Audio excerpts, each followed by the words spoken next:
Baik, ada jemaah ni tanya.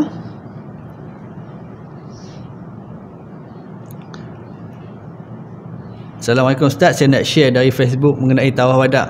Nanti Ustaz tolong explain supaya kami tak jadi keliru.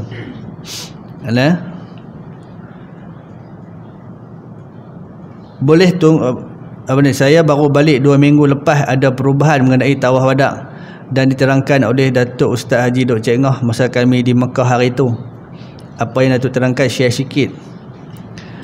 Boleh tunggu untuk berjemaah di Masjidil Haram. Memang boleh tunggu ya. Tapi pastikan memang dah nak masuk waktu solat. Ya, betul. Memang kita boleh tunggu, saya kata tadi ya. Kalau orang dah ihramat, kita baru boleh solat sembahyang. Baru solat sekali dengan jemaah. Kalau orang azan, kita boleh keluar, kita keluar. Kita keluar. Keluar, sembahyang di hotel kita. Sembahyang di hotel kita.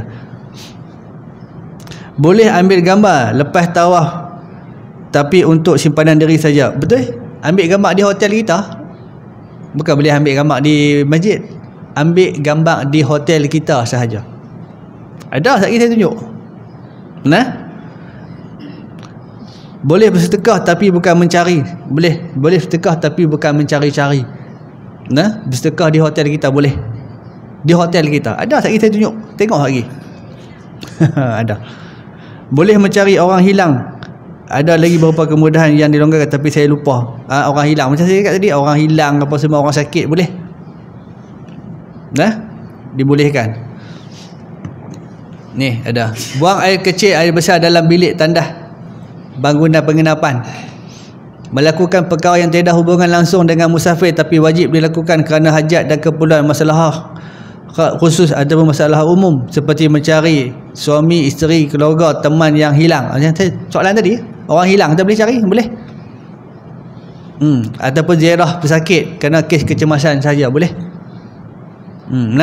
Menunggu bah walau bagaimanapun uruf dalam lingkungan 4 hingga 5 jam selepas tawaf wadak. Tunggu, kita tunggu bah tak main-main lagi. Tak apa, bukan salah kita, masalah bah.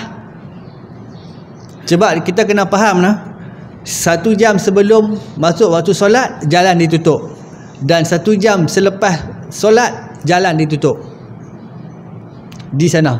Ni nak kena beritahu kat saya cuma apa ustaz ni bah lambat sangat tak main lagi. Kita nanti saat lepas sembahyang lepas tutup jalan 1 jam. Lepas tu saat lagi baru lepas buka bah masuk. Ni nak kena beritahu baik kat jemaah tak tahu. Mengambil gambar atau bersedekah dalam tempoh menunggu bah. Tu nombor 12 tu. Last kali. Maknanya ambil gambar boleh dan sedekah pun boleh dalam tempoh tunggu bah di hotel kita. Di hotel kita.